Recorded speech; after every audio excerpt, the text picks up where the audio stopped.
Why, hello, and welcome to issue 707 of Geek in the City Auto Radio. I'm one of your hosts, Aron Duran. I'm one of your other hosts, Beanarita. And I am your other host, Cable Hashitani. How's it going, everybody? What's shaking? Lots. Yeah, the shithole that is life. Okay, so everyone's in a mood. No, I'm not in a mood. Well, I'm tired. I'm tired. Mhm. I want to I'll apologize to the listeners because we had planned on disappearing anyway because we were all going to go see Trek together, and so that was a planned That outage. was a planned outage, yeah. It was a planned outage for the show. I had a further planned outage in that I had COVID again. This was my second round of COVID, so I missed the movie entirely. Well, not entirely. I stayed at home and watched it at home. So you were there with us in spirit. I was there with you in spirit. You were helping us touch the creator. I watched the 4K edition on Paramount Plus. Oh, is it still on there? Yeah. Okay. I heard they were going to take it off. Why would they? Because smart decisions and streaming CEOs do not go hand in hand, like, at all. Sure. Yeah, it was nice because I figure I might as well get the most out of my Paramount Plus subscription while I can, because the second the writers and the actors say, okay, stop, cancel your subscriptions, I'm canceling my fucking subscriptions. Right, yeah. And I will simply watch anything that I already have on DVD or Blu-ray until the strike is settled. Yeah. I do love how the Warner Brothers CEO, David Zaslav, has said that the strike is costing whatever the hell the whole company is now. Mm-hmm. It's costing them like $10 billion this year. Way more than it would have cost them to just agree to the terms. Exactly. Yeah. Yeah. But they could be having a profit instead of a loss. They could. It's just CEO ego now. And their belief that they own everything. Yep.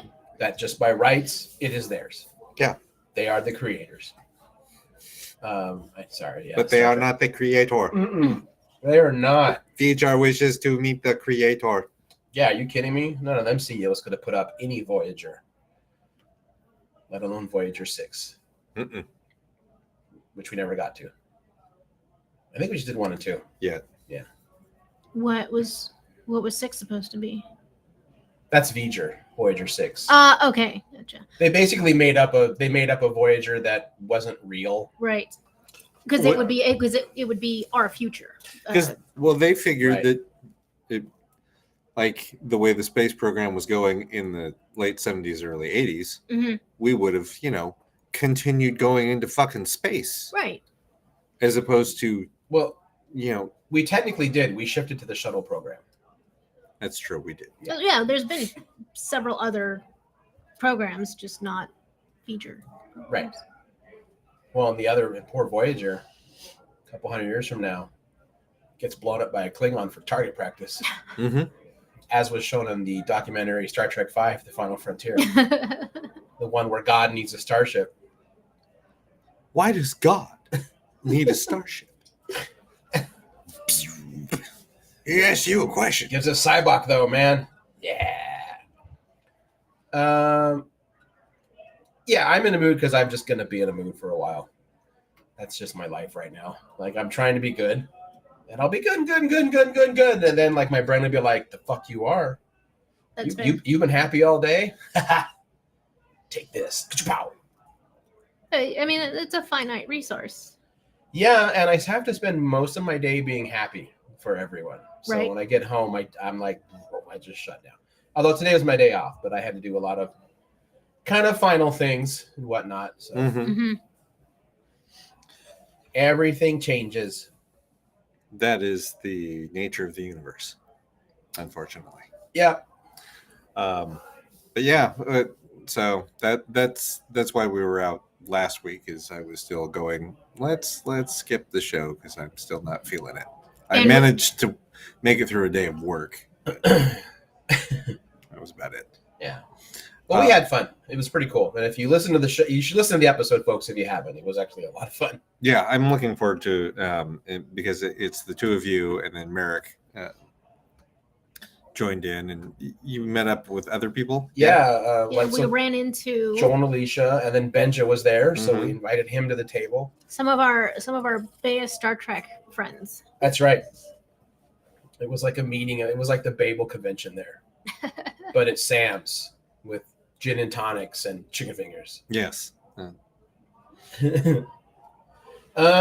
So yeah, well, we'll get to Star Trek Day 2 in a minute.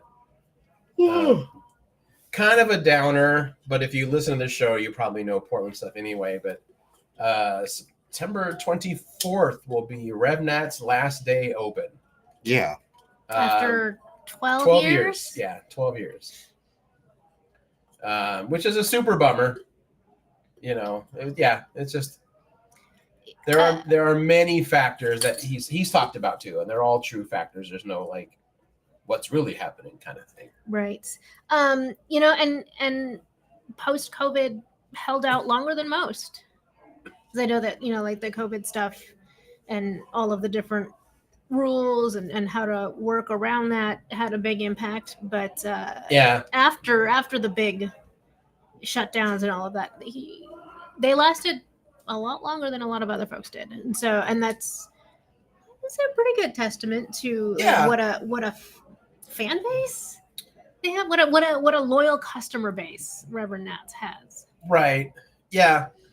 You know, we talked a little bit about it, and part of it's like a very Portland thing. Yeah. Because he mentioned that he got a ton of emails during the announcement of like, oh man, but I've always wanted to try you out. Everyone says you're great. Well, you had 12 years. I know. And that's just, we have talked about this on the show. That is a very Portland thing to do, to want to support local creators and whatnot, but don't actually do it. Just say, I'm glad they're there. Mm-hmm. I acknowledge that there is more going on with that than just people not wanting to financially support the things that they love in this town. It would help if, you know, everyone was paid in such a way that they could do that. Right. Yeah.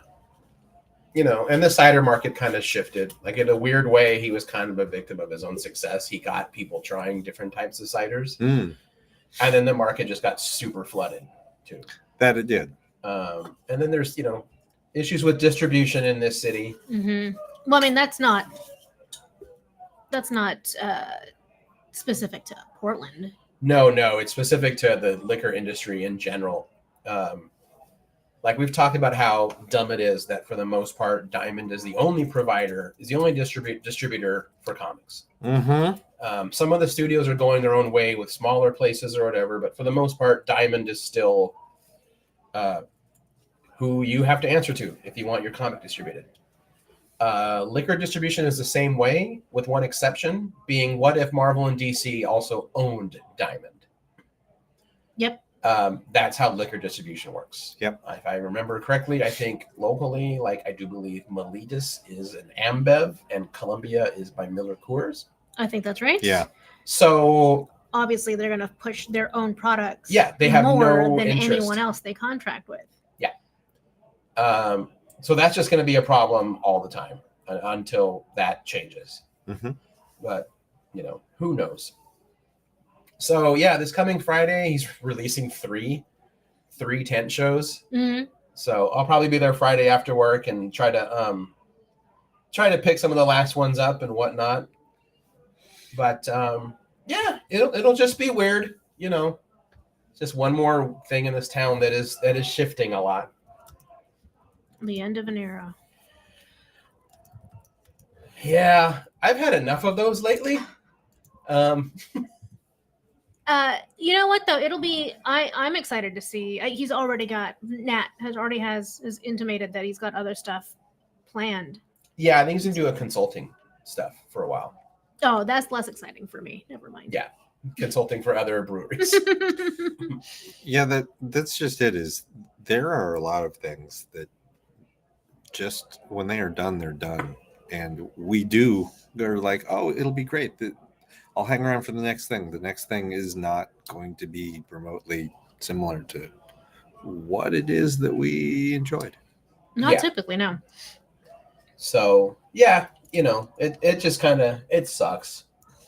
So, if you have a local favorite brand out there, like, you need to support them. And it's a whole longer story, but there are groups out there that are actively betting against Portland succeeding. They're actively spending money to do it. Like, they're creating completely flawed studies that suggest that Portland is having the worst resurgence out of any major city in the U.S. That numbers are just strictly not true. Mm-hmm. The area of Portland they picked to prove it is like 3 square blocks near the business district of downtown, which it's not rebounding because no one's going back to work. Yeah, the area where no one is leaving their house to go to work anymore. Yeah, but then they sell that news to like the New York Times, who does like a 3rd hit piece in as many weeks on the city. That and anything that you happen to read that comes out of the people for Portland, anything that they say, it is propaganda. Yeah, it is propaganda. It is a lie. It is a lie. They want to put their own people in power, and they're pushing really hard because when charter reform voting kicks in next year, everyone in the city council is out of a job. They're not going to get reelected. Fucking none of them. Maybe Rubio. She might. If she runs. I don't want any of them back. No. I want all of them fired. Yeah. And then the only one who wants to stay is Mingus Maps, because he's officially said he's running for mayor. Yep. He also doesn't get to be mayor. No, I don't want any of them there. Pass. Like, that's why a lot of them are kind of like kissing big business's ass right now, because I think they know they're out of a job. Yeah. Wheeler's eyeing the governor. He's not going to win. Because the big blue parts of Oregon hate him. And ironically, like super red right-wing Oregon also hate him because, they think he is like the worst leftist mayor the city's ever had. Yes. Which is hilarious to think that. So yeah, he's not going to fucking win governor. He's just not. So yeah, when you see a lot of those Portland people from Portland Studies or whatever new article that like paints like a super grim, like, do extra due diligence and find out where they got the information from. I can guarantee it's almost always false or heavily massaged numbers. The Toronto study that came out a couple weeks ago actually covered all of the city, and Portland is having the fastest resurgence of West Coast cities. Our crime is actually down to pre-pandemic levels. They just don't want to bring that part up. And everyone's favorite like thing to kick around, Measure 110. It's not working well. It's perceived as not working well because then they canceled the budget for rehab services. Oh. So they just made it response. Yeah, they just decriminalized using it, but then didn't approve the money needed to help that. Yep. That all being said, this is something they don't talk about, is that drug use on the streets of Portland is actually down 40%. People are going to get help. Yep. The problem is that is mixed with houselessness because no one can afford a place in this town. So it's not that this is the big thing, is that they say like drug use leads to houselessness, and there actually is no statistical correlation that it does that. It's just that these folks in the day, when they would do their drugs, they would do them in their affordable apartments or in their affordable group homes. They didn't stop doing drugs because they had a roof over their head. They're doing drugs now like they did before. They just don't have a roof over their head now. Yep. So it's shit like that when I hear story. It never fails. Like I'll hear a story about another like negative story about Portland. And like you just say like, oh, now this is closing. And I get it. Like one of the things Nat cited is like the tourists aren't coming. I mean, to an extent that's true, but it's an uphill battle finding various media sources that, are telling people out of town, don't come here. Like they're literally being told, don't come here, by non-reputable news sources. Because if Portland fails, all that property becomes cheap. and the money behind folks like People for Portland want to buy those properties. So it's always the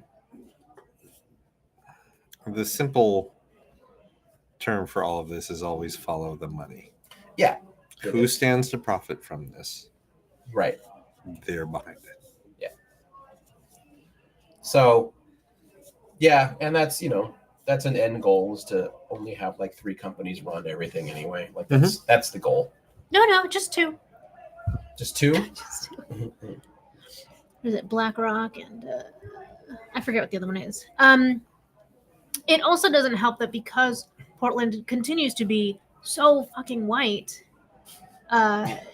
you know, and white NIMBYs are going to be the first group of people to be like, I'm not going to risk it, you know. Yeah. They're just going to believe what they see and not want to participate just based off of that alone. Right. They don't want anything to do with that. No, they want it fixed, but they don't want to have to be a part of the solution. They just want it fixed. What they really want is city just has not crime and drugs. And I used to live up like 2 blocks away from a methadone clinic. Every city has these problems, but if no one's, you know, campaigning about how, like, you know, how shitty your city is, then no one's afraid to come. Right. Yeah, and this city has groups actively campaigning against it. Like actively, like telling other countries, like, don't come here. You know, come to see somewhere else, but don't come to Portland. You'll be stabbed immediately. Like we've had tourists, I'm sorry, my day job, who have been told, like, we were told to avoid this neighborhood, we would get jumped. We're like, no. By what? By what? Yeah. I'm not saying there's not weird shit out there. Like there was the dude waving the machete in the North Park blocks.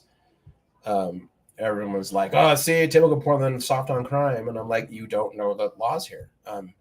We are an open carry state that includes knives. Yep. There is no limit on length if your blade is one-sided. Yep. So you couldn't carry a broadsword in Portland, but you could carry a katana or the biggest fucking machete you could see. Yep. Also, Openly. that's not soft on crime. That's weak at mental health care, probably. Yes. Also that. I mean, I don't know that guy, but probably that. Yeah, no, it was that. I know that story. Like, cops were called. They can't do anything unless he's actively threatening someone. They just can't. They have no legal right to stop someone who, even if the person's waving a machete in the air, if they're not actively threatening someone, can't do anything. They're not allowed to. And it's one of the rare times that Portland police did not come in guns blazing. Which probably lets you know the ethnicity of the machete wielding man, just FYI. There's that, you know, we get a lot of like, well, it's because you've like gutted your cops. And no, we didn't. Portland has the biggest police budget it's ever had in its history. They just got new fucking cars this year. Yeah. An entire fleet. Yeah, no, they're actively not responding to emergency calls. Yes. So they can get more money. And so they can get overtime. Yes. Yes. All of it is. Anyway, I know that's not most people come to the show for, but that's been a lot of shit that it's all like connected in this town right now. Like businesses not doing well, small businesses that we've always liked or wanted to support not doing well because this big, and it sounds like you're a fucking conspiracy theorist, but it's like, it's not that hard. You just look up People for Portland and then you just find out their main donors and then just see where they come from. It's not hard. I mean, they're so blatantly lying that the Portland chief of police, and it is statistically proven that Portland has the most corrupt police in the country. Like one of the most corrupt police and one of the most aggressive police unions in the country. When our chief of police like publicly tell us People for Portland, quit saying that Schmidt is letting people go. That's not happening. He's not. It's a lie. Yeah. It's a lie. He's prosecuting everyone that the attorney general, the DA here is supposed to prosecute. Yep. There are crimes we just do not prosecute. It is not worth the time. We do not have the manpower. And Multnomah County Defender, they don't have people. Nope. So there are people that sit in jails for months because they don't have representation yet. So anyway, get that off my chest a little bit, I guess. How's it going? Let's turn it around. We know of a lot of really good places to see and experience in Portland, Okay. such as. Oh, was that a segue for me? Yes, that's why I'm looking at you. That wasn't what I wanted to follow this with. Oh, but okay. Well, we can not do that. What do you want to follow with? I don't actually know. I feel like the next thing on the docket should be Star Trek Day. We could just translate it in the Star Trek Day. There Sure. you go. That's fine. A utopian future. There you go. Huh? There it is. That's a transfer. There you go. So yeah, was it last Friday was Star Trek Day? Mm-hmm. Yes. And it was, Does everyone know why it's Star Trek Day? yeah, this is the day that CBS premiered the first episode. Yep. Which is why I do believe, is it November or something, is Day of Honor? Because it's the appearance of Aaron DeMercy, the first Klingon episode. Oh, I don't know. That. Yeah, so people who do a lot of Klingon shit, they call the first episode that they appeared as Day of Honor. Okay. And I think it's like November or something, because that was the first season, right? Aaron DeMercy? I think so. I think so. I just know that the date in April is First Contact Day. Yes. So yeah, September 8th, 1966 is when Star Trek first aired. Thank you, Lucille Ball. Mm-hmm. Right. And if you like how the theme kind of ends, you also have to thank Desi Arnaz. Mm-hmm. So yeah, the little bongo riff in the end credits music, that's him. Because they were like, it needs something to it. Right Yep. now it's just so apparently he was like, what about some of this? Doing the thing. Yeah, there's a little bongo line. Oh, there is. Little Desi Arnaz. Yep, there's little Desi Arnaz bongos in the end credits. Did like them drums. Yes, he did. Yeah, so for the past couple of years, Star Trek Day has been a several hour long live stream event out of LA. Yeah. Mhm. Red carpet or blue carpet or something. I think the first year Misha Burton was a co-host. LeVar Burton's daughter. Or am I getting her first name wrong? I don't know. I don't know his daughter's names. You said It's Mica. I don't know how you pronounce it though. I think it's Oh. Micah. Oh, Micah. Micah, because it's short for Michaela. Oh, okay. There it is. That makes more sense because you said Misha, and that made me think of Misha Barton, who's Yeah, a white girl. Yes, I knew it wasn't her. Nope, definitely not her. Yeah, no. And also, you are correct. Errand of Mercy is a first season episode. Woo! That's one. Yeah, I know that last year the hosts were Tawny Newsome and Paul F. Tompkins, which was like the first time I'd seen them. I'm like, okay, I know they're on Lower Decks together, but this is a strange pairing. And then I find out that it's because they do the Pod Directive, the official Star Trek.com podcast, and they have been friends for years. Yeah. They are an odd pair, but they complement each other in being an odd pair. But yeah, it's weird. And he's tall. Yeah, not as tall as Tawny Newsome. I thought he was taller than her. No, she's tall. I'm sorry, who? Tawny Newsome. Boimler? No, Paul F. Tompkins. Paul F. Tompkins. Dr. You said Miguel. that, and then a few minutes later, my brain changed that to Patton Oswalt, who is not tall. Hence No. my sudden confusion. Or on No. Star Trek. That's why I was googling. Yeah. I'm like, who is he in that? I didn't think he was in that. I know Well, Paul F. the- Tompkins from Thrilling Adventure Hour. Right. And in the What We Do in the Shadows universe, Patton Oswalt is dead. Yep, that's correct. Yes. He is now dead. Nandor threw him off a building after he got tired of being his best friend. Okay. It's a whole thing. Hope you all saw that already. Yeah. I Sorry, have not. spoilers. Nope, seen none of it. Thank you, Pat Oswald, but I don't think I need your friendship I gave you anymore. Hulu explicitly for you to watch What We Do in the Shadows. I'm disappointed, Cable. I think you underestimate or overestimate the amount of time that I actually get to spend watching any television. Yes. I watch so much television, and I don't understand how other people don't. So there's that. I think I watch probably at the high end 4 hours of television a week. I maybe do 6. Also, I have. What? That Technic- can't be true. You've seen everything. Yeah. You're like always caught up on everything. I don't believe that. I believe you. I don't believe you. What am I always caught up on that you ask me about? Well, no, I don't have to ask you about it. You just comment on them. I You have share the I have shows I information. don't like to miss, and when you add them all up, they come up to about 6 hours a week. Anyway, For me, I think it's because 3 jobs. Yep. You know, there's that. Yep. That's part of it. so Tawny Newsome and So Paula Tawny- Tompkins. They were the host last year. This year, because of the strike, there's only all of the programming was pre-recorded and sent it. I haven't seen it yet. And it sounds like you said it was a half an hour program. That's what I found. Yeah, Okay. at least on Paramount. I dug around on the internet, but I didn't find any other. There isn't No. anything. Really. That was it. So yeah, I get like 30 minutes of programming was Yeah. Star Trek Day 2023. And even that felt like it was meant to be like inserted material that they recorded earlier Yeah. for him doing like the fun little bits. yeah, And yeah. they're like, 'cause well, we he's- need to cut this into its own thing because that's all we're going to get because of the Mhm. strike. Yeah, usually the host is just sort of the The MC. rapper Mhm. around a lot of other content. I mean, they did show.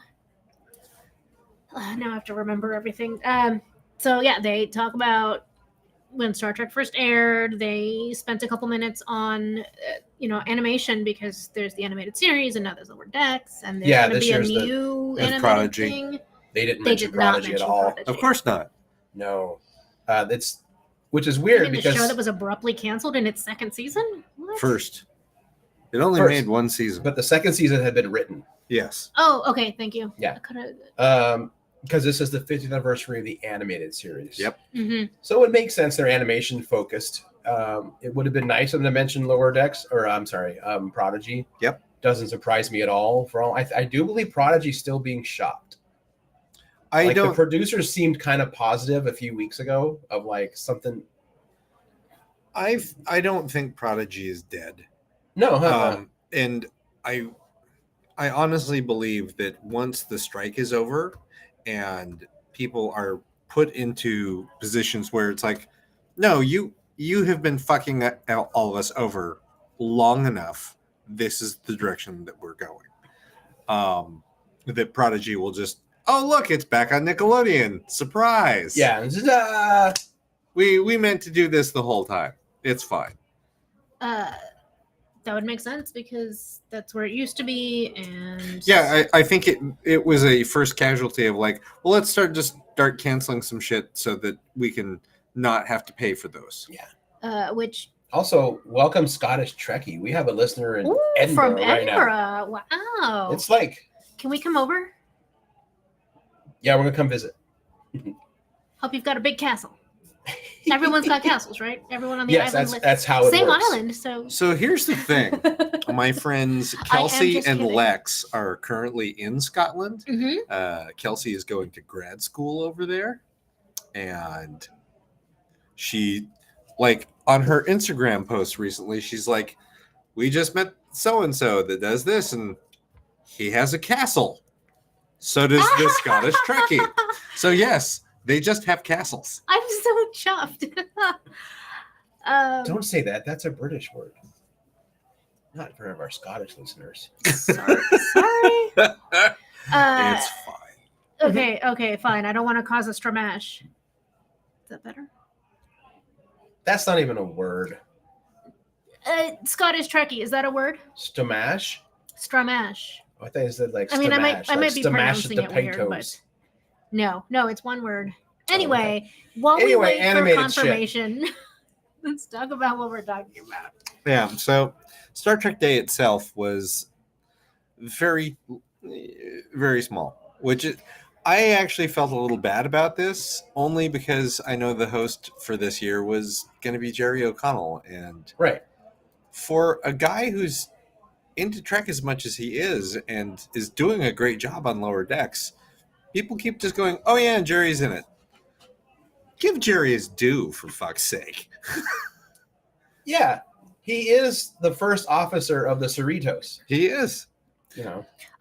Bex said that her Scottish granddad used to say chuffed all the time too. So valid. Okay. Thanks, Bex. Every time I play Baldur's Gate 3 and I go back to the Emerald Enclave, I giggle because one of the Tiefling refugees is named Bex. Anyway. Yeah, I'm like, oh, look, there's a Bex in this game. So, yeah. I mean, I did feel bad that he didn't get to really bounce off anyone, too. Yeah. You know? So I look forward to a more robust Star Trek Day next year. I also feel bad that like he was probably really excited to do this, and then it got deeply truncated. I'm sure. Yeah, but what little I have seen of Jerry O'Connell in interviews, I'm sure he is like, this sucks. But you know what sucks worse? Not getting paid for streaming. Yeah. Yeah, no, for sure. Like I just mean, like, as a Star Trek fan, Yeah. what a bummer. Yeah. No, I get that feeling. I've had it happen. I get exactly where that feeling would come from. Yeah. For sure. And it would suck. But like, I also think he's kind of a stand-up guy. Yeah. So I've never heard a bad thing about the guy. it He must be decent. He's married to Rebecca Romaine. And you know she don't put up with dumb shit. Look at her. no. She does. She No. Brooks no dumb shit. She's gonna be here next weekend. That's right. So is Jess Bush. Jess Bush and Rebecca Romaine are going to be at the comic convention here in town. They're not paying us. I'm not giving them their name. No, they're not paying us. I didn't get offered any comps. I'm not doing free advertising for them No. ever. No. But so those two Star Trek stars are going to be there. I would, man, I'll be working it. Maybe I'll run into them. good. Invite them out for drinks. I mentioned to Merrick, it's like I would love to go and get drinks with Rebecca Romaine and just listen to. It's like your tab's on me. I just want to hear stories. I just want to hear all the stories. Yeah. Yeah. And Merrick just looked at me and went, "I don't want to go drinking with her. Our livers will die." Oh, is she a good part? Is she a known partier? She's like, I just firmly believe that Rebecca Romaine can drink us all under the table. And I'm like, no, yeah, that's valid. That I believe that is probably true. Yeah, she's been in the industry since she was pretty young, so Mhm. she's got a lot of practice. And she just, yeah, she kind of exudes that. She's hit that level of like, oh yeah, no, this is just This is a what day. I do. This is Tuesday. Just casual Marion Ravenwood aura goals. Right. Just without the problematic stuff of Marion Ravenwood Oh, Right. that we know of. Not the actress, the character. And it's more an Indiana Jones thing than a Marion thing. the fact that she's in love with a jerk. Well, and also, I was a child. I was in love. It was wrong and you knew better. Oh, When she was actually probably like 15 and he was like probably 21. right. Yep. Oh. Gotcha. But it was the 20s. But Okay. Anyway. they did debut, what do they call them? Very short treks. Oh, did they? Yeah, the first two I think are on YouTube. Mm. And it's funny, like they made a point of saying like these are not in canon. They're very irreverent, like they are not in canon. Please do not get all upset when they're like it's not. And they debuted one during Star Trek Day on YouTube, and it's an homage to the original animated series. And Kirk is like, what is it? Oh, Enterprise is about to be blown up by Klingons, and Spock says we need to have an idea, and Kirk says, well, there's more than one way to skin a cat, and it's the animated series, so it cuts to what's her name. She goes, what? He's Emrys. like, yeah. Why would you do that? He's like, I'm sorry, it's just an Earth Express. You used to skin cats? Well, no.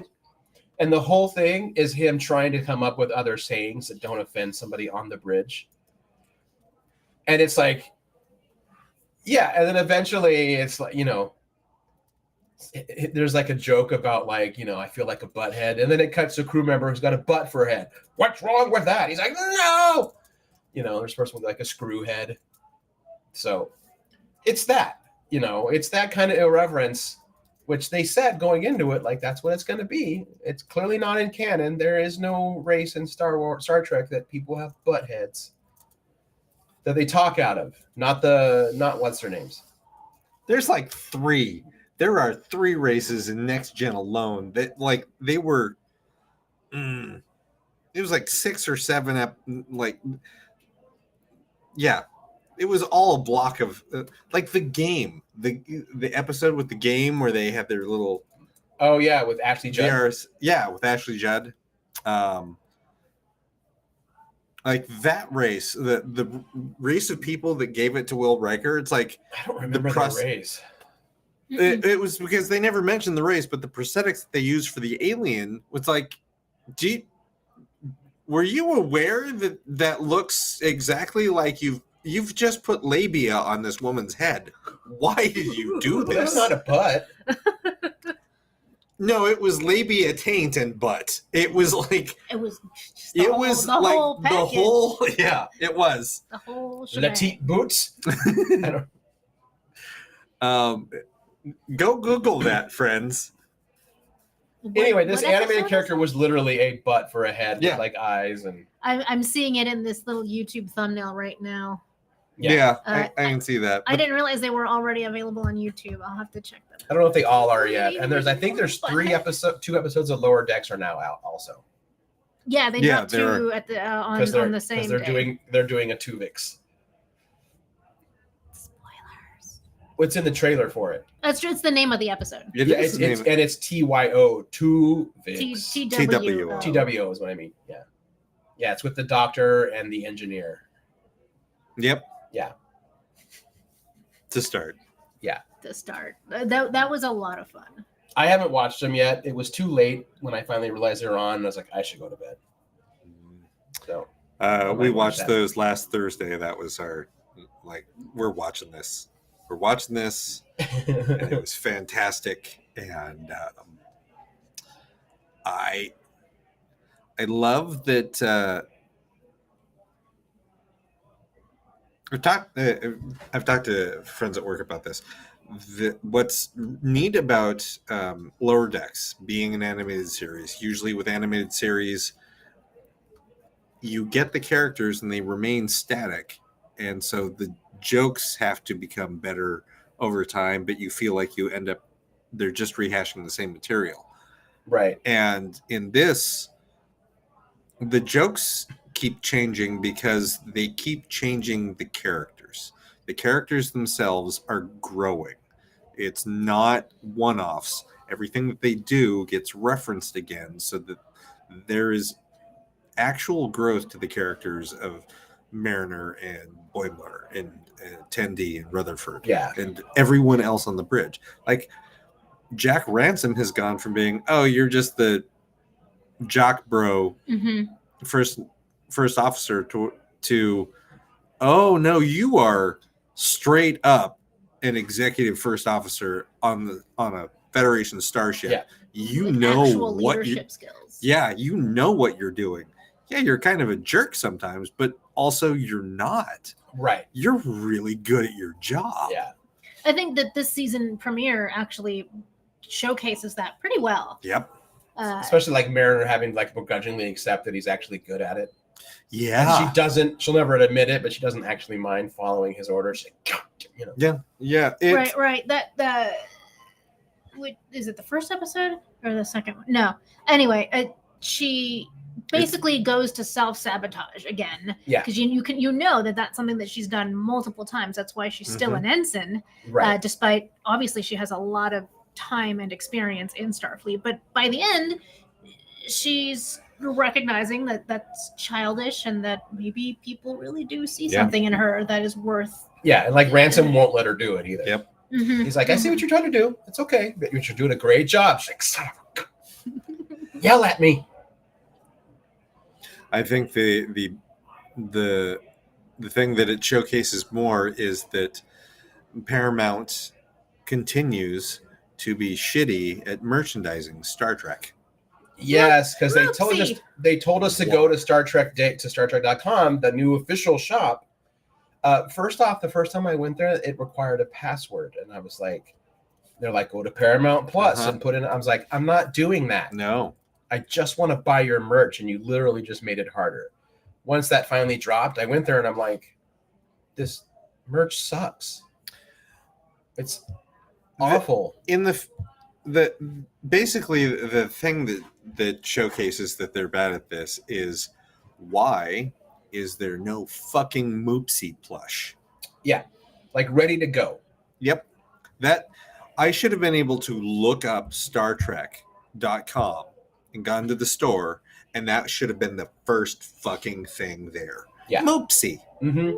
Yep. I think that just means that our nerdy listeners or our craftier listeners should get on that. We want Moopsie. Oh, Moopsie's going to be at Etsy in like a week. In fact. Oh, it's already happening. Like I have already seen one. Is it already out there? Yeah, that's also part of it. Sometimes I feel like Moopsie T-shirts.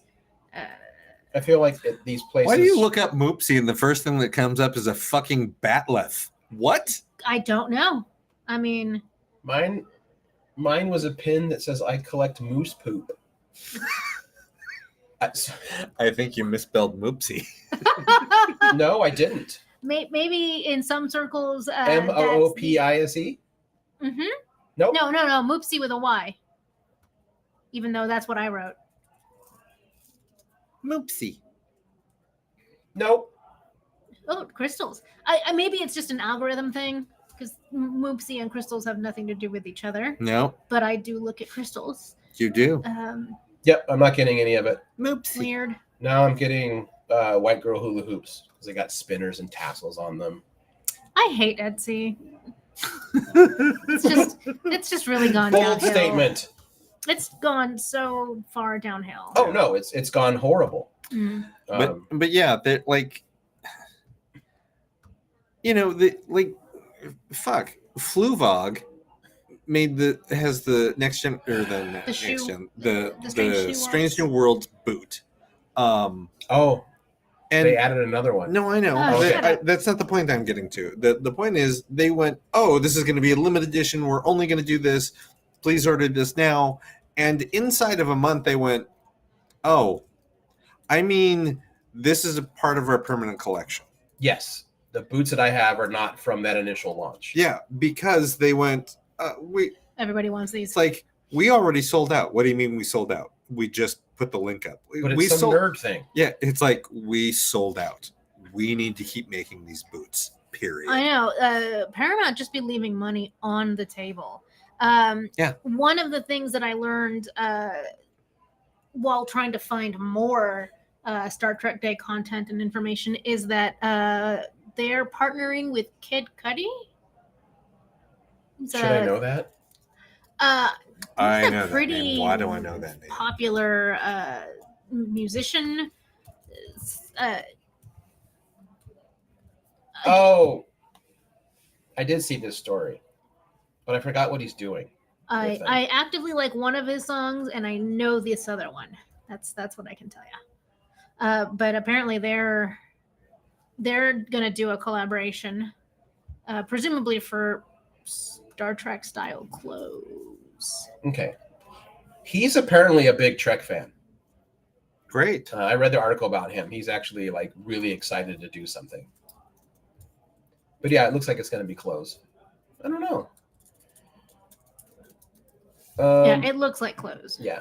If they do, please to be remembering to make them in all sizes, which is something else Paramount does a lot.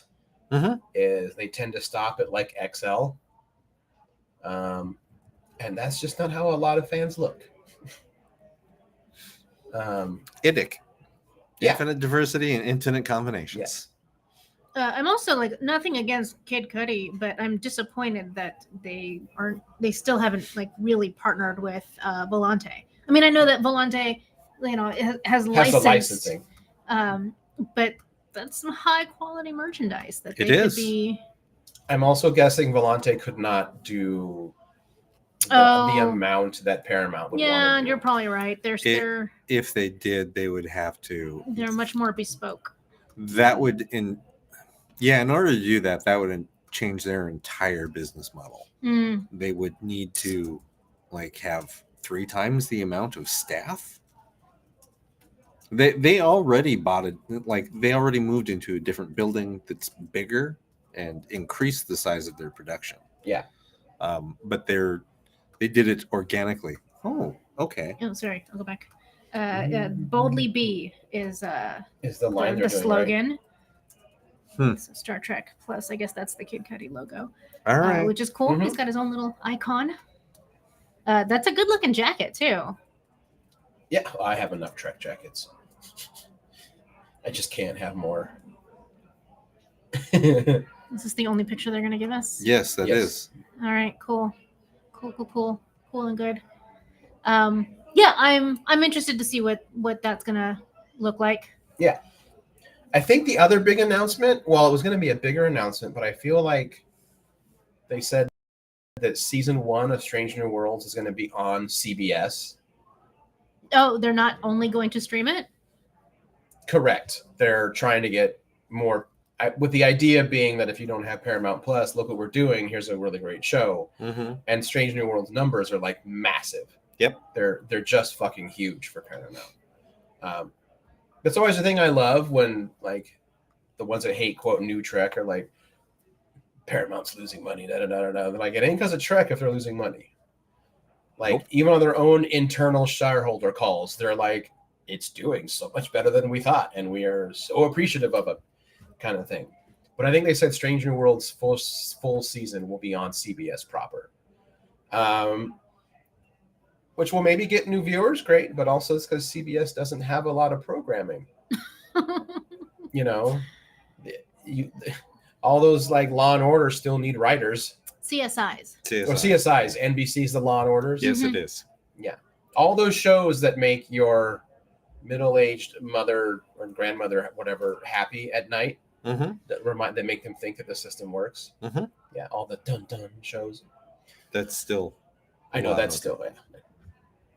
If Um, CSI has some sort of a trademark sound effect, we don't fucking know what it is. I just assumed it was the It's The- the sound of someone lowering their sunglasses. yeah, and then it cuts into the who. So Baba O'Reilly Yeah. is That's the sound of CSI. Yeah. That's right. Right. The show that is loathed I forgot how much I by hate that. all DAs in the world. Oh yeah.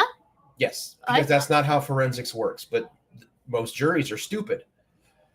Is there a lot of DA stuff? You talk in to CSI? anyone who looks in criminal defense or prosecution, Mhm. and they will all be like, "We fucking hate these shows." Oh, all of them. I thought Yeah. you were talking Oh yeah, specifically yeah, about no, CSI. because they think juries think that like, well, you brought in your forensics. What are the what do the DNA tests show? And they're like, it's not how it works, Right. Nope. like at all. It's like when I talk to Ryan and he just rolls his eyes when he listens to the government talk about like cybersecurity. He's like, these motherfuckers still think it's like hackers or Lawnmower Man. I'm in. Yeah, no, exactly. That's when he was always like, remember that story when it was like, oh, Hillary has private Google servers? He was like, good. He's like, you know who doesn't get hacked because they spend money on protection? Google. You know who does it? Us. The government. The government. Yup. Yeah, he was like, as it stands, I would rather have Google have all of our like all of our emails right now that are Like, government make up your emails. mind, right wing nutbags. Do you either want less My friend's government not a and right. more private enterprise, or you right. you want to keep your government over here?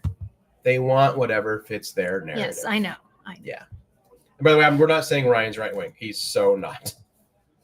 at all. Yeah, he's gonna go. Oh, "What no, the I'm not talking about- fuck?" I was, I read for a minute. He's like, "What do you mean, Bean?" No, I don't mean Ryan. I'm saying No, I the people, know. the people who are mad Yes. that she used a private server. Yes. Oh,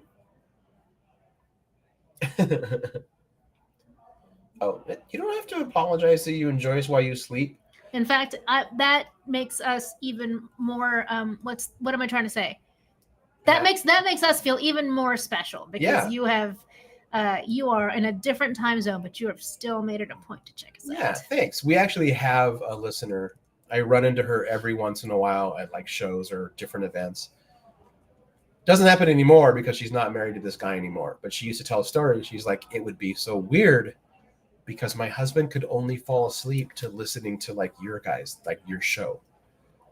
She's like, so maybe something happened in bed, maybe something different. It wouldn't matter. I'm nodding you off. were there. And then, she's like, and there you were in bed with us the entire time. So That I think even a few times I don't remember his name anymore, so I'll just be like, Clark, it's time for you to go to bed.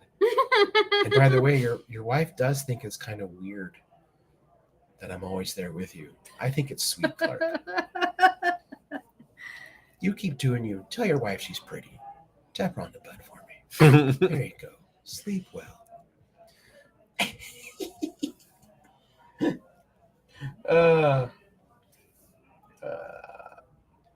We'll reply to that in a minute. So, yeah, I don't want to say Star Trek Day was lackluster if you were just a viewer on Paramount Plus, but it was kind of lackluster. Like, I thought that Jerry O'Connell was like the beginning, and then it was like, okay, for the rest of the day. And then it hit me like, oh no, writers and actors strike. That's going to be it. Actually, confession time. I didn't try to watch Star Trek Day stuff until I knew we were going to talk about Star Trek Day stuff, because at the time on the day, I mean, yes, I did work all day, but then I kept my little notification from Paramount app on my phone so I would remember when I got home. Right. But by the end of the day, I was like, wait a minute, writer's strike. They shouldn't be doing a Star Trek Day during the writer's strike, so I just didn't check it out. Yeah. Yeah, I made the assumption early on. It's like, oh, this is pre-recorded stuff. And It that has didn't to occur to be. me at the time. It's the end of a long week. Yeah, same for me. Like, it was my day off, and I think it was like 1:00 when I realized, oh right, Star Trek Day, because I popped online really quick and everyone's talking about it. Like, oh yeah, I'll see what's happening right now, and I just got that intro, and I was like, okay, maybe when the intro's done. Like, oh no, that's it. And then it hit me too. I'm like, oh right, strike. I went when I first heard about it. I went looking for and did not find mention of, which annoyed me. For any, like in any press release, it's like, why did you not say all of this was recorded prior to the strike? Mm-hmm. That should have been in there. I get why a studio isn't going to do that, but at the same time, they should have fucking done that. NPR does it. It would have to be, but there's weird rules about that. The WGA might consider that writing for a show, for a special. Oh, like you're saying they would treat that differently? I don't think any. I don't know. It would have to be a marketing press release. It couldn't be something that they would show at the beginning of when he was going to talk, because that would be considered writing for that. No, I meant that. Like I mean in the. Yeah, I mean, I'm not talking about the recording at all. When I started reading the press releases for this, I did not see any of them say, and they should have, this was all pre-recorded. And to what you're saying, but for both actors and writers, when you are on strike, not only are you not supposed to work, but you are not supposed to do any promotion of part of it, struck work. Right. Like if they wanted him to say something else, no one can work on that script, and he wouldn't be allowed to ad lib either. Yep. It would be altering the script, and he's not going to cross any line. No, kind of he's thing. not. He's not Drew Barrymore. What has she done? Drew Barrymore. She's recording new episodes of her show. because What, her she is. daytime talk show? Yes. Oh no, she actually believes that she provides a news service because it's not a loophole, but that's why news shows get to stay on. The WGA writers do not write news stories Mhm. like the news people do. Yeah, The- news is a different. it's a different union. It's a different Mhm. everything. Mm-hmm. Yeah, the Drew Barrymore show. I've seen clips of it. I guess it's sweet. Yeah, they don't have any writers right now. They're all on strike, and yeah, Drew Barrymore decided to start filming again, saying that they are a news show that just happens to make people feel good. So she feels like it's proper for them to come back within their rules too. That has backfired badly. I was like, that's between her and her gods and agent. It didn't backfire as bad as what's his name, Kusher and Kunis. I'm not even touching that one. Yeah, I'm not going there. What did they do? No. no, that's a whole nother thing. Okay. All right. Fine. Go Well, catch up on your celebrity gossip. Yeah, God, I hate celebrity gossip. Let's. Well, then let's don't worry about it. Why do you care? But now I want to know. No, you don't. Let's pivot. it'll just make you mad. Scottish Trekkie, as he's drifting off to pleasant Scottish slumber, would like to know, and this is a question better for you two than for Okay. me, if you would like to see a Star Trek series that is based on the Enterprise B and Enterprise C. Well, out the gate, a series about Enterprise C would be very short. Not necessarily. We know how it ends. We also know how long she was in command of the Enterprise. So we also Was she know the how first long one in command of it? Yes. we know how long Pike was in command of the Enterprise. Right. I'm not saying it like yes, it could still be done regardless of length. It could be. You would have to stretch out a 10-episode show in a 9-month journey. Oh, it was only 9 months. Yeah, no, that's what I mean. That's why, yeah, that's the whole big thing. Like, it was their new flagship. Oh, so it was.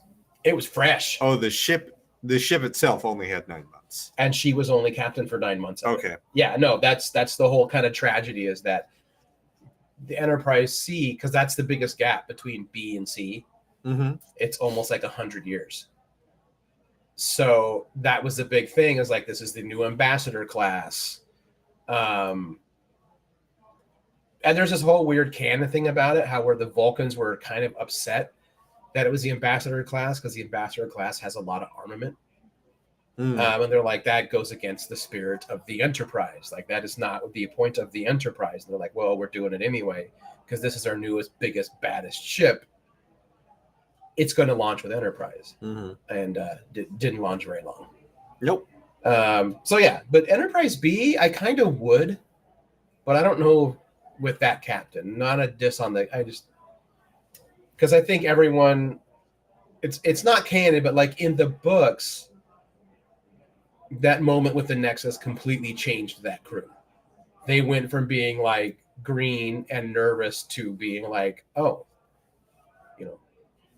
Kirk's right. Like, if we sit in this chair, if we're on a ship named Enterprise, we go head first into danger. That is what we do. Mm-hmm. And in the books, it's I think one of the books mentions that Enterprise B had more contact with alien civilizations than Enterprises before. But I think that still gets back into that's in books. In books, Yeah, that for they don't Star count. Trek are not canon. No, except the new ones, because they work with the writers to. Okay. Yeah. So I think that it's possible to do that. Would I watch it? Yes, I would. I don't know that I necessarily want that, Yeah. but I also didn't necessarily know I wanted Picard. And Right. I enjoyed Picard. I didn't know that. I certainly didn't think that I wanted an animated comedy. Yeah. And Lower Decks, And is that's our favorite. Fucking amazing. Right. my Now, there are second people who favorite. refuse to watch because it's an animated comedy. Yes, there are.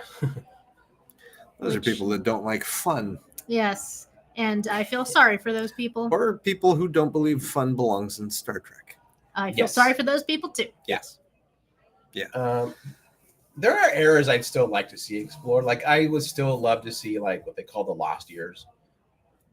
But show ends before the movies. Mm. Oh, the in between. Yeah. But that would be a series I would want of like vignettes. I want, and I don't know if it'd make good Star Trek, but I want like, how did Bones become Disco Bones? I want the show of the simple retired country doctor. I Sure. think deep down, Bones was always Disco Bones. Oh yeah, Yes. Yeah. Yes, he was. Fred and I have written that series already. We're like, you know that McCoy lives on a compound in the South in Georgia. I think I want the direction that some of the shows were already going. Like, I want Star Trek Legacy. Oh yeah, Which one is that? That's the the one they're trying to get off. That's the one that they wanted to spin off from Picard, where it puts 7 of 9 in the captain's chair of the Enterprise. Enterprise Yes, G. yes, I Enterprise want G.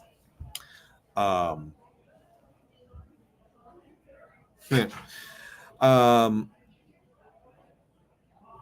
Because I I'm in that space of like, I like familiarity in some of my Trek, but I'm also fine giving me do new shit.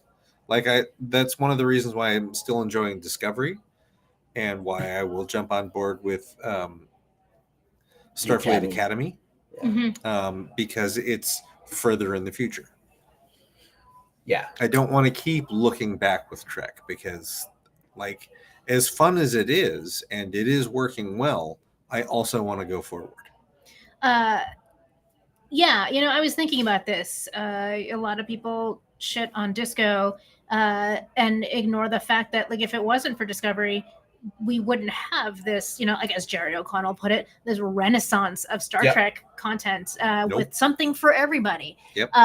But what I will agree with now in retrospect is that Disco started off really dark and really didn't super come up from there over the course of the last 4 seasons. And I mean, I still love it, but there is something to be said for a more positive and uplifting, without the end of the world doomsday stuff that these other Star Trek series have been giving us. Yeah. Although, I mean, Discovery always seems to have a season-long, big bad with the galaxies. That I hope because they wanted to pair up against prestige television. Yeah, and yeah, I think in that get regard, they succeeded. Yeah. Yeah, there were. Well, I mean, like I think we mentioned before, like the first season's always going to be hampered by it going through 3 showrunners. Yeah. Like it never had a dedicated showrunner until season 3. Really? Yeah, it's always kind of had a new vision every season, or change halfway through.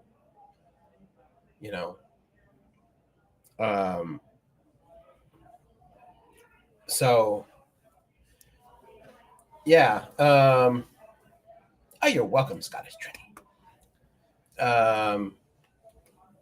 Yeah, it's funny. I was in a conversation a few weeks ago with someone online that actually wound up being like a good Trek conversation. They were talking about how they really liked Discovery, and they went to show her mom, because her mom was a Trekkie, and she's like, I think you'll like this show. So they started at the beginning, and they're like, she was super confused.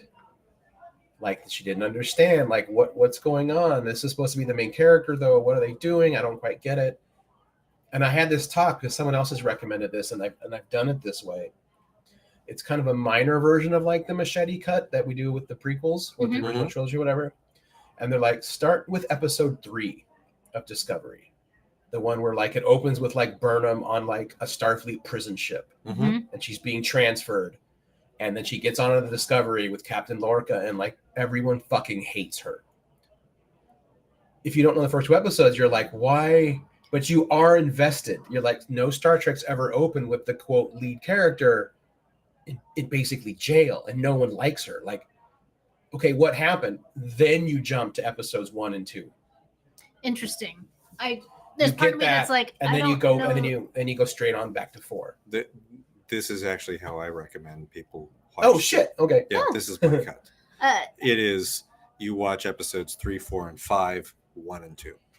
Oh, 3, 4, and 5. Yes, and you watch enough so that you are engaged. You see people start to turn and give her a little bit, but it segues in such a way that, like, Georgiou is referenced just enough that then you go back and watch that, And it's like, oh, that's why everyone is mad at you. Right. Okay. My only thing is, like, I feel like if someone were confused watching it the normal way, I don't know that they would be less confused watching it this sort of machete style. I specifically recommend this only for old Star Trek fans. Okay. Yeah, and that's what this woman, same thing. She wanted to get her mom into Discovery. Her Mhm. mom's a Trekkie. I don't. If you've never watched Star Trek before, I'm like, yeah, start from the beginning. It's fine. Yeah. If it's like I've mentioned it to a couple of people, and they've gone back and watched it, and they're like, it's like it doesn't work perfectly for me because I've already watched it. But watching it in that order actually does narratively make better sense for old Trekkies Mm-hmm. because it does do the thing where you're like, I understand what Starfleet is. I understand what's going on. I understand ship structure. And I understand that this person is a whole shitload of trouble. And I don't know why. And I don't know why. And if she's done all these horrible things, why did they take her out of...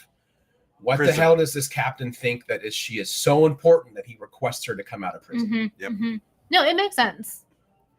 And then I think that, like, by episode 5, you have also seen her go up against the water bear, the Yeah. thingy. Well, because it's 6 kicks off the mirror universe. I think so. I'll have to look at the Yeah. episode guides again. Anyway, it's an interesting way, and Yeah. you're right. It's for people that grew up with Trek, but maybe haven't watched Trek since Voyager. You know. But yeah, Well, Go ahead. I was gonna say, let's talk about what else you did on. Yeah, I was gonna say, so locally for Star Trek Day, I and Merrick, and then we met up with Adam Roscoe and Ryan Castro, who were my castmates from Trek in the Park.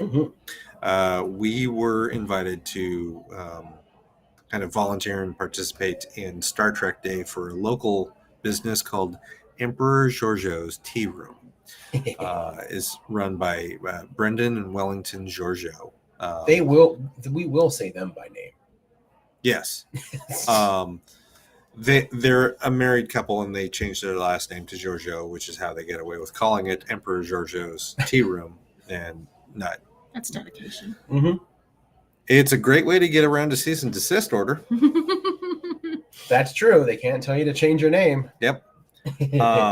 Smart. They are a British tea room that was originally, I think it was the Lovejoy Tea Mhm. Room, and it was located in a different location. When they moved to Kenton, they're in the Kenton neighborhood.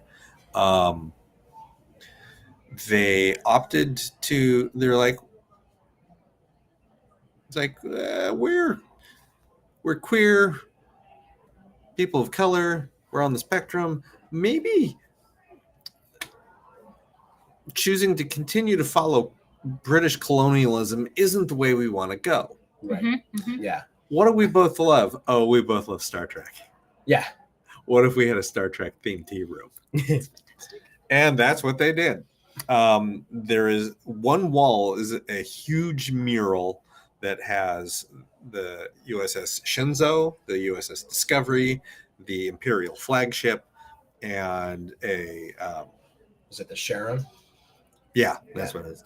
And then Michael Burnham, Big as ol' life. Michael Yeah, Burnham. Huge. Like he looks like season 2 Michael Burnham.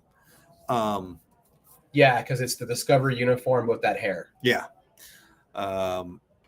It's gorgeous. Like everything is very gold and dark blue in their details. They do like full on tea service. Like you can get just a couple crumpets or a scone and with the small tea service, or you can get the full.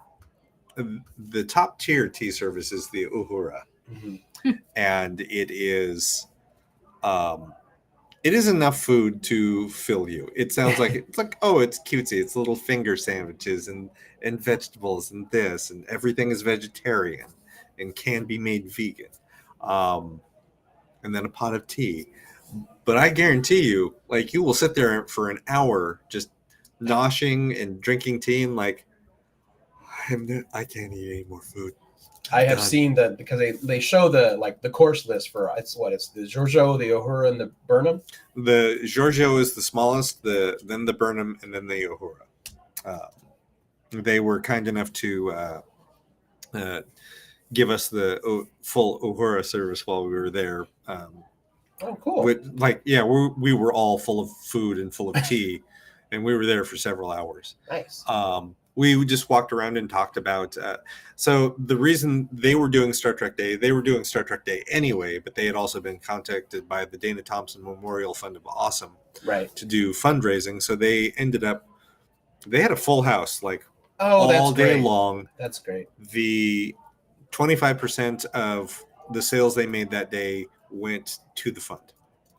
Oh, that's fantastic. So, and of course, for listeners who might not know, Dana Thompson played Uhura for Trek in the Park for 5 years.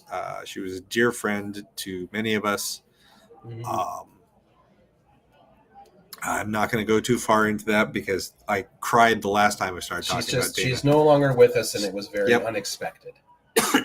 Pardon. It was yeah. It was a shock to those who knew her. So it was great for Adam, Ryan, and I. I haven't seen Adam since 2019. No. So right, we haven't seen each other since then. So it was great to catch up. But then we also walked around and did trivia and talked to people, talked about Trek in the Park, talked about Trek in general, talked about Dana. So it was a wonderful afternoon, and it was a great way to spend Star Trek Day. Granted, we celebrated the day after because it was a Saturday and it's easier to do that. So right. But yeah, that was my weekend. That's cool. Yeah, I mean, I really want to get there sometime. I thought I would come check it out on Saturday, but then I realized that it was it said book now, and all the reservations started to take it. Oh yeah, it is highly recommended that if you want to go to this, reserve a table. Yeah, especially if it's a weekend day. Yeah, and it's because you're there for an hour. Mm-hmm. Easy. Yeah, it's not like a Tazo tea where you show up, get your cup, and look around. You get the tea list is extensive, and then you are served a pot. It's essentially like a French press of whatever tea that you ordered, and you drink your tea. They do have coffee drinks if you are not a tea drinker. They have Yes, some coffee styles. You want the tea. You definitely want the tea. If you go to a tea house, you should try the thing. There's everything from caffeinated tea to herbal teas. It runs the gamut. I think Merrick had a particular chai tea both times. I had the first time I went was a month ago, and I had the Lapsang Souchong. Oh, cool. Which is one of my favorite teas. It tastes like you're drinking smoke. It's fantastic. Yeah. And then this time I had the Scottish caramel, which was an amazing tea. I do want to check it out. Sounds tasty. It was very good. But yeah, there's all kinds of tea. Brendan and Wellington and their entire staff are fantastic people. It's great. Yes, they do have Earl Grey. Yes, you can get it hot.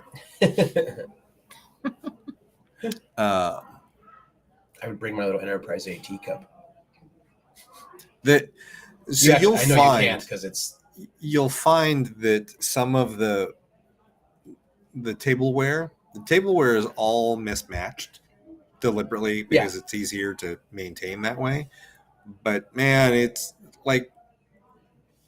that tea set is in there somewhere along with that. That reminds me, the mead that I made for this year's mead competition.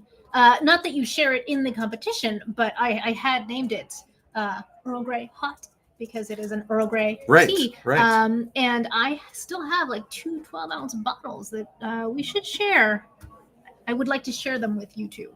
Sure. I know you've had it, but yeah, I'd love to. I still would like to share it with you too. Yeah, that would be great. That can be done. But yeah, so there was that's one of the things I've been doing. It sounds like it was a really good time. I wish I had planned ahead to have attended, but I'm going to assume that this is the sort of thing that they're going to want to do every year. It is. But don't wait for the next Star Trek Day to go do this. No, it's on my radar to go regardless. But Yeah. I will say if you're in Portland, look them up. Emperor Georgiou's Tea Room. If you can't spell that, if you put in Portland Star Trek Tea Room, they pop up Yeah. very fast. Star Trek Tea Room. That's all you need. Yeah. You might get sticker shock when you first look at the prices. It's like, oh, it's how much per person? It's like, yeah, it's fucking worth it. Just do it. Trust me. Yeah, that's something I think some Portlanders forget, that some of those higher, it's not like it's an egregious price. When you realize No, it's what not. you're getting, the service you're getting, it's like going into a good Japanese restaurant and they have a $50 omakase. You're like, $50 for just me? But it's like, yeah, but they're going to bring you food for 3 fucking hours. Yes. You know? Yeah. And then it's like, that I haven't paid enough. Yeah, exactly. Yeah. Let me, here's more money. I am definitely going to check them out. I've got 2 more days off. Maybe I'll check them out this week sometime. Do that. Yeah. They are right on the yellow line, which is really nice. Oh, that's super nice. Yeah, it's a 2-block walk from where Paul Bunyan is. Oh, okay. That's easy to remember. Yep. And the Dancing Bear, which I don't think is there anymore. The building is. The building is, yes. No, I know all the stories of what they tried to do too. Yep. Didn't work. Nope. They are closed, I believe, Mondays and Tuesdays. Monday, Tuesday, Wednesday. I think they're Thursday through Sunday. All right. Well, maybe I will try to go Thursday. Cool. All right. We should probably wrap it up. I know Yep. I told you guys I forgot to bring my charger and my computer's like 11%. Well, we're at time anyway, so That's true. success. Time in the bar. Ding ding. Next week, I'm going to try to do some horror or something. Not sure Yep, what. we're coming up on that time. Yeah. Yeah, it's already Halloween Eve. If anything, Yeah. we're behind. We're behind. Yeah. I thought an idea I might do. I don't know if we can do it for the whole show because it requires movie watching. It might be just something I do for fun. I have never seen the Insidious movies, and apparently they're actually pretty good. Really? I've just, yeah. it's Okay. just, it's not what I've avoided. I've always like, I'll get to it. So I've been wanting to do the Mopop 100 horror films yeah. that you must see. So there's that. That'd be cool too. Just haven't put that much thought into it yet, but I clearly haven't throwing put it mine out into there. mine either. I like both of those things. Okay. I have other news that I'll share when we're actually off before I share it publicly. all right. And All with right. that, With that, I am Aron Duran. I am Binarita. And I am Cable Hashitani. We will speak to everybody next week. Bye, friends. You can't see me, but I'm giving